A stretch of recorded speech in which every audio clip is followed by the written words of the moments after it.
साथियों, आज हम लोग प्रतिस्थापन और विलोपन विधि देखने वाले हैं, जो कि क्लास 10th में बहुत सारे बच्चों को दिक्कत रहता है कि वे विलोपन और प्रतिस्थापन विधि को समझ नहीं पाते हैं। इसके लिए हम एक छोटे से वीडियो के माध्यम से उन सभी छात्रों को प्रतिस्थापन और विलोपन विधि को समझाने का काम करेंगे। ठीक है, तो आइए इस वीडियो के साथ जुड़िए और चैनल पर नए हैं तो चैनल को सब्सक्राइब भी कर दीजिएगा। तो चलो कलम और कॉपी लेकर ही बैठो। ठीक है, और शुरू वाला जो काम है पहले समझना है, चीजों को लिखना कम है, पहले समझना है। जब हम पूरे अच्छे तरह से समझ जाएंगे तो उन्हें लिखने में भी बहुत आनंद आएगा। ठीक है, तो आइए, कोई भी कॉन्सेप्ट हो उसको बिना समझे नहीं छोड़ेंगे। ठीक है, तो पहले देखो, ये दो समीकरण है। ठीक है, इसको हम लोग मान के चलो, पहला को हम समीकरण 1 मान लिए। ठीक है, दूसरा को हम समीकरण 2 मान लिए। ठीक है, इसके बाद हम लोग इनका हल करेंगे। ठीक है, हल। ठीक है, उसमें देखेंगे कि सबसे पहले यहाँ x + y = 14 दिया है। ठीक है, तो समीकरण 1 से या फिर समीकरण 2 से यहाँ हम किसी से भी चल सकते हैं। तो हमारा मन कह रहा है कि समीकरण 1 से ही चले, तो हम समीकरण 1 से ही चल देते हैं। ठीक है, तो x + y, सबसे पहले एक चीज और आप लोग ध्यान दीजिएगा कि यहाँ एक दूसरा समीकरण है, उसमें माइनस दिया है। ठीक है, इसको प्लस में बदलने में सुविधा होगा। ठीक है, इसके चलते हम लोग समीकरण 2 से चल लेंगे। ठीक है, तो यहाँ हम लोग लिख देंगे समीकरण 2 से, समीकरण 2 से। ठीक है, समीकरण 2 क्या है? तो समीकरण 2 में दिया हुआ है x - y = 4। ठीक है, इसमें हम देखेंगे कि x = 4 दिया है और ये जो -y है इसको उस साइड, बराबर के उस साइड ले जाएंगे तो ये +y हो जाएगा। ठीक है, और साथ ही साथ ये समीकरण 3 बन जाएगा। ठीक है, जब x या y के बराबर में जब अंक लिख जाता है तो उसे हम लोग समीकरण 3 बना देते हैं। ठीक है, और इसके बाद हम लोग क्या करेंगे, ये जो x का यह मान है, ये समीकरण 3 जो है, इसका यह मान समीकरण 2 से चले तो 1 में रख देंगे, और यदि हम 1 से चलते तो इसको 2 में रख देते हैं। ठीक है, तो समीकरण 3 का यह मान समीकरण 1 में रखने पर, ठीक है, समीकरण 1 में रखने पर, समीकरण 1 है x + y = 14। x का मान है 4 + y, फिर x का मान 4 + y, उसके बाद प्लस है बीच में तो प्लस, और उसके बाद y है तो y, और बराबर में क्या है 14। अब क्या करेंगे, देखिए y से y को जोड़ेंगे तो 2y हो जाएगा। ठीक है, तो यहाँ 4 + 2y हम लोग लिख सकते हैं, और बराबर में 14। फिर यहाँ 2y = 14 और ये +4 है, उस साइड जाएगा तो -4। ठीक है, फिर 2y बराबर, इस 14 में से 4 को घटाएंगे तो क्या होगा, तब हमको 10 मिलेगा। ठीक है, फिर y = 10 और बट्टे में यहाँ देखिए, यहाँ 2 से y को गुना हो रहा है, फिर इसको नीचे ला जाएंगे तो ये भाग में चल जाएगा। ठीक है, इसको हम काट कर या फिर हम लोग लिख सकते हैं y = 5। ठीक है, y = 5। फिर यहां से हम लोग चल जाएंगे, y का यह मान समीकरण 3 में रखने पर, देखिए x या y का मान जब यहाँ आ जाता है, इसके पश्चात हम लोग क्या करते हैं, तो इसके पश्चात हम लोग इसका जो भी मान हो, या फिर x का हो या फिर y का हो, उसे हम समीकरण 3 में ही रख देते हैं। ठीक है, तो समीकरण 3 क्या है, तो x = 4 + y, तो x = 4 और प्लस y के बराबर में हमको क्या मिला था, तो 5 मिला था, इसको हम यहाँ 5 रख देंगे तो x के बराबर में हमको 9 मिल जाएगा। फिर हम लोग लास्ट में अतः करके लिख देंगे, अतः x = 9 कामा या फिर नीचे y = 5। यानी कि हमको x और y दोनों का मान निकल गया। कुछ बच्चे परीक्षा में इसे बनाने के बाद चेक करना भी चाहेगा, ठीक है, तो उसे हम इस समीकरण को चेक करने का तरीका भी बतला देते हैं। जैसे कि मान के चलिए ये समीकरण 1 है, ठीक है, इसमें दिया है x प्लस वाई बराबर 14, ठीक है, तो x का मान कितना दिया है, तो x का मान यहां हमको 9 आया है, और प्लस y का मान कितना आया है, तो 5 आया है, और बराबर में कितना है 14। तो इसको हम जोड़ेंगे तो 14 आना चाहिए, जो कि आ रहा है, यानी कि हमारा समीकरण सही है। इसके बाद ही हम नहीं रुक जाएंगे, ये तो हमारा फर्स्ट इक्वेशन था, मतलब कि फर्स्ट समीकरण था। उसके बाद क्या है सेकंड समीकरण, मतलब कि इसमें x का मान दिया है 9 माइनस y का मान कितना दिया है, तो 5 दिया है, ठीक है, और बराबर में कितना आया है, तो 4 आया है। तो इस साइड भी 4 आएगा, 9 में से 5 घटाएंगे तो 4 आएगा ना, तो ये हमारा LHS बराबर RHS है, यानी कि हम ये जो समीकरण सिद्ध किए हैं ये हमारा राइट है। तो आप लोग इन्हें नहीं उतारिएगा, ठीक है, ये हम समझाने के लिए वैसे ही दे दिए हैं, और जिस तरह से हम बनाए हैं आप लोग कॉपी पर भी उसी तरह से बना सकते हैं। और एक और बात कि कॉपी पर जब भी आप लिखे तो इस तरह से काट के साइड में ना लिखे, ठीक है, क्योंकि कॉपी पर आपको बहुत सारे पेज मतलब कि बहुत सारे जगह मिल जाता है, ठीक है, तो इसे बनाने के बाद या अगर जगह नहीं मिले तो उसे दूसरे पन्ने में भी आप लोग लिख सकते हैं, कोई बात नहीं, ठीक है, मगर इन्हें आप कॉपी का पेज जगह बचाने के लिए साइड से काट कर ना लिखिए, आपका ये आदत बन जाएगा, और परीक्षा में आप ऐसे लिखिएगा तो आपका मार्क कट सकता है, ठीक है। तो इसके चलते आप लोग क्या कीजिएगा कि इन्हें एक पेज में और इन्हें दूसरा पेज में लिखने का काम करेंगे, ठीक है। तो इसके बाद इसके पश्चात हम लोग कुछ HW होमवर्क के लिए कुछ क्वेश्चन दे देते हैं, और इसके बाद हम लोग चल जाएंगे विलोपन विधि पर, ठीक है, जो कि हमको बहुत ही अच्छा से समझना होगा। परीक्षा में शॉर्टकट के फॉर्म में प्रतिस्थापन से जल्दी विलोपन बन जाता है, ठीक है। कुछ व्यक्ति है जिसको मतलब कि स्टूडेंट को विलोपन अच्छा लगता है, किसी को प्रतिस्थापन अच्छा लगता है, मगर विलोपन शॉर्टकट में आता है, इसलिए विलोपन बनाना चाहिए, ठीक है। तो ये प्रतिस्थापन विधि था, ठीक है, ये प्रतिस्थापन विधि था, प्रतिस्थापन,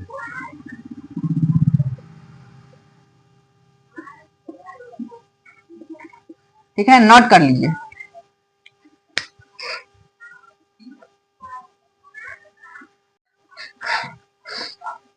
चलिए साथियों, अब हम लोग विलोपन विधि देखने वाले हैं, जो कि बहुत ही इंटरेस्टिंग है, ठीक है। तो ये पहले ऊपर में लिख देते हैं विलोपन विधि, ठीक है, विलोपन विधि,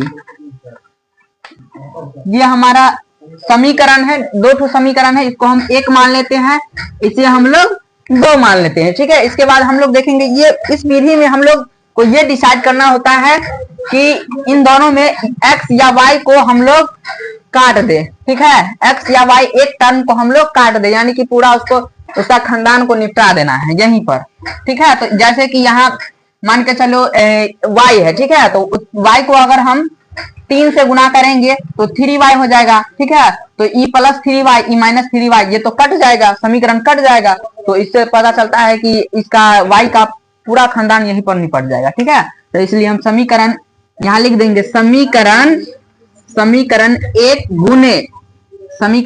गुने 3 प्लस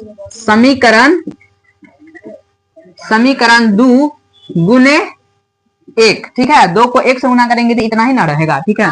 तो क्या करेंगे, x को हम 3 से गुना करेंगे तो 3x प्लस 3y बराबर 15, ठीक है। उसके बाद नीचे में 2x माइनस 3y बराबर 4, ठीक है। इसको हम लोग जोड़ेंगे, क्या करेंगे, जोड़ेंगे, यहाँ जोड़ेंगे, ठीक है। फिर देखिए कि 3 प्लस 3y और माइनस 3y को जोड़ेंगे तो दोनों कट जाएगा, प्लस माइनस जुटेगा कट जाएगा ना, वो भी 3 है दोनों, ठीक है। 3 2 5x बराबर 15 4 19, ठीक है। तो x बराबर 19/3, ठीक है, ये हमारा x का मान निकल गया। बहुत आसान है, बहुत आसान, आप लोग जितना सोचे होंगे ना उससे ज्यादा आसान है, ठीक है। इसके बाद हम लोग देखेंगे कि x का यह मान x का यह मान समीकरण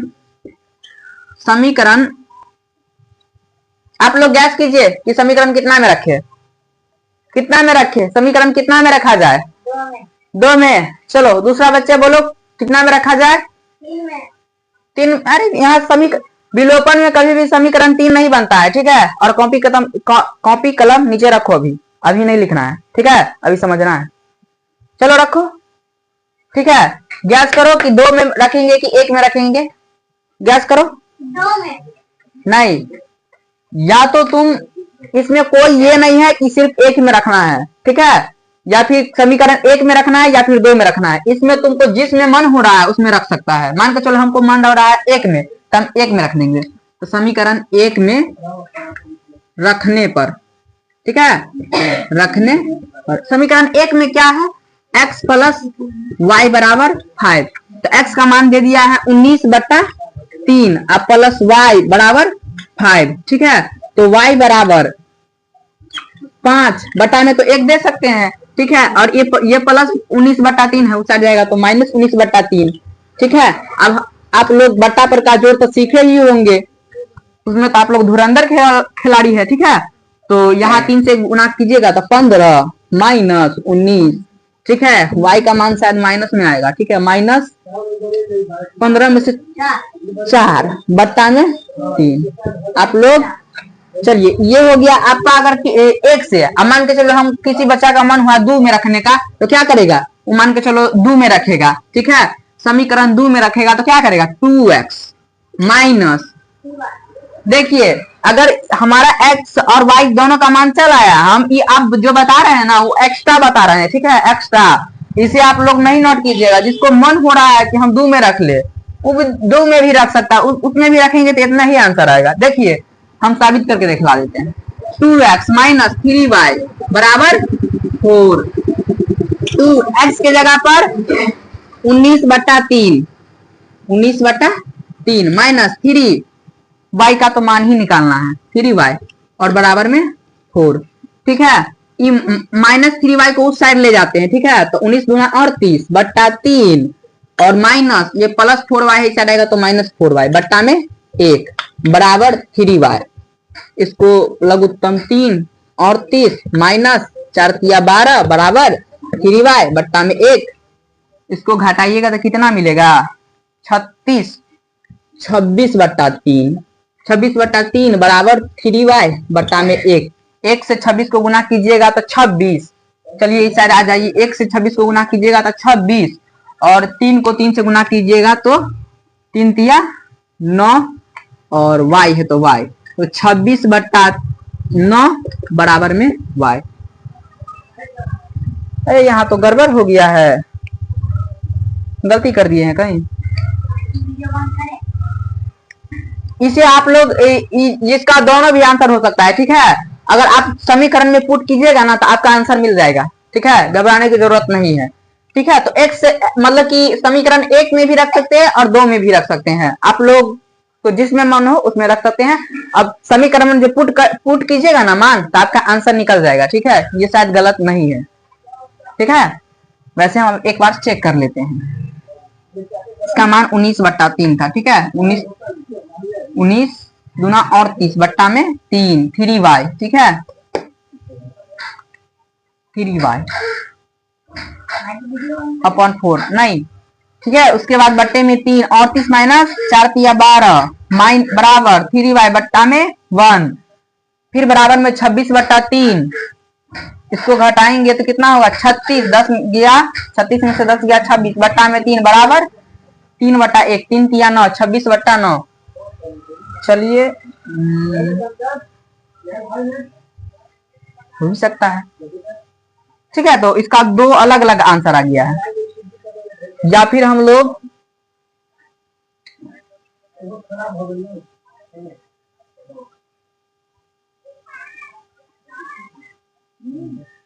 इसको चेक कर लेते हैं एक बार। 19/3, ठीक है, 3 2 5। देखिए देखिए देखिए कितना अच्छा हम लोग गलती किए हैं, बहुत अच्छा गलती किए हैं। 3 और 2 कितना होता है? 5 होता है। हम यहाँ 3 लिखे हैं, गलती पकड़ा गया। 3 2 5 होता है, और यहाँ x है तो नीचे में कितना होगा 5। इसके बट्टा में 5 दीजिए तो चल आएगा आंसर, बट्टा में 5 दीजिए चल आएगा आंसर। ठीक है, फिर हम लोग क्या करेंगे, x बराबर बट्टा में 5। ठीक है, तो यहाँ इसका एलसीएम भी 5 से होगा, 5 25 होता है। ठीक है, -19, 25 में से 19 घटाया तो कितना बचेगा 6, तो 6 बट्टा 5 होगा। ठीक है, 6 बट्टा 5। इधर भी देख लीजिए 19, इसके बट्टा में कितना होगा 5 होगा, यहाँ भी 5 होगा। ठीक है, और यहाँ भी 5 होगा, यही ना होगा, और यहाँ 5 का 20 होगा। ठीक है, यहाँ 5 का 20 होगा, और बट्टा में क्या करेंगे हम लोग, यहाँ भी घटाएंगे तो हम लोग को 18 मिलेगा। ठीक है, तब 3 का इससे आप गुना कर लीजिए, यहाँ 18 दे दीजिए, 18 दे दीजिए, बराबर में 3 3 9 हो गया। ठीक है, तो 18 बट्टा 9, यानी कि यहाँ भी 2 आ जाता है। ठीक है, तो क्या हो रहा है हमारे साथ आज, स्कैम हो गया। 20 गुना 38, बट्टे में 5, बट्टे में 1, 5 का 20 माइनस 18 बट्टा 3, यहाँ तो 2 आ रहा है। फिर यहाँ देखे 19 बट्टा 5 प्लस y बराबर बट्टा 5, 5 25 माइनस 19 बट्टा में 6 बट्टा में 5। ये दोनों अलग अलग आंसर है, आप लोग घर बढ़ाइएगा नहीं, जैसे मान जब पुट कीजिएगा तो दोनों आंसर सही होगा। ठीक है, इन्हें आप लोग उतार सकते हैं। देखिए हम लोगों ने समीकरण 1 में जब रखे थे तो हमारा आंसर ये दोनों, इसका x का मान ये ठीक है और y का मान ये ठीक है। ठीक है, इसमें आप लोग समीकरण 2 में नहीं रखिएगा। ठीक है, ज्यादा ओवर स्मार्ट नहीं बनना है। ठीक है, समीकरण 2 में नहीं रखना है। ठीक है, इन्हें आप लोग छोड़ दीजिएगा। ठीक है, समीकरण 1 में ही रख के काम चला लीजिएगा। इन्हें इसमें 1 में रखकर आंसर जब हमारा आ जाता है तो हमको 2 में रखना जरूरी नहीं है। ठीक है, तो आप लोग यहीं तक उतारिएगा और यहीं तक आपको समझना भी है। ठीक है, अगर आपको कहीं दिक्कत होगा समझने में तो हम फिर से समझा देते हैं। जैसे कि मान के चलिए समीकरण हमारे पास 2 समीकरण है, एक को तो समझते ही होंगे कि इसको निपटाना है पूरा जड़ से, तो पहला को हम समीकरण 3 से गुना कर देते हैं और दूसरा को समीकरण 1 से गुना कर देते हैं, जो कि यहाँ लिख दिए हैं। इसको 3 से गुना करेंगे तो 3x प्लस इसको y को 3 से गुना करेंगे तो 3y बराबर में 15। ठीक है, उसके बाद हम लोग इधर इसको 1 से गुना करेंगे तो जो का उतर जाएगा। ठीक है, इसके बाद इसको हम लोग ऐड कर देंगे, जोड़। ठीक है, तो जब -3y और +3y को जोड़ेंगे ना तो ये दोनों कट जाएगा, 0 हो जाएगा। ठीक है, और 3 2 5x हो जाएगा बराबर में 15 4 19। अब x बराबर में ये देखिए यहाँ गुना में है, इसको उस साइड ले जाएंगे तो भाग में, तो 19 बट्टा 5 x का मान निकल गया। अब हम x का यहाँ मान समीकरण 1 में रखने पर, तो समीकरण 1 क्या है, x प्लस y बराबर 5। ठीक है, तो 19 बट्टा 5 प्लस y, ठीक है, बराबर में 5। तो 19 बराबर y बराबर 5 बट्टा 1 माइनस 19 बट्टा 5। इसके बट्टा में इसका एलसीएम 5 लिए, 5 25 हो गया माइनस 19। ठीक है, अब क्या किए 25 में से 19 को हटाए तो 6 बचा। ठीक है, और बट्टा में तो 5 है करे, तो इसका आपको अब कटवो नहीं करेगा। ठीक है, यहाँ हम लोगों का आंसर y का 6 बट्टे 5 हो गया। ठीक है, तो इसी के साथ हम लोग का प्रतिस्थापन और विलोपन दोनों विधियों को बहुत ही अच्छी तरह से निपटा दिए हैं। ठीक है, और अब हम लोग चलेंगे, इसका एक अगला स्टेप होता है जो कि आपको अगले वीडियो में मिल जाएगा। ठीक है, इसमें एक तुलनात्मक विधि भी होता है और वज्र गुणन विधि भी होता है और ग्राफीय विधि होता है। ग्राफीय विधि पर मतलब कि हर एक वर्ष आपको 5 नंबर में पूछा जाता है। ठीक है, और इसलिए हम ग्राफीय विधि का एक अलग से वीडियो बनाकर ले आएंगे और साथ साथ वज्र गुणन विधि का भी ले आएंगे। मगर तुलनात्मक विधि कभी भी परीक्षा में नहीं पूछा जाता है, इसलिए हम लोग तुलनात्मक विधि से उसको हल नहीं करेंगे। ठीक है, तो हम लोग के लिए इंपॉर्टेंट है प्रतिस्थापन विधि, विलोपन विधि, ग्राफीय विधि और वज्र गुणन विधि। ठीक है, तो इसी के साथ हम लोग वीडियो को एंड करेंगे, और ऐसे ही वीडियो आप लोगों को चाहिए तो चैनल को सब्सक्राइब कर लीजिएगा। ठीक है।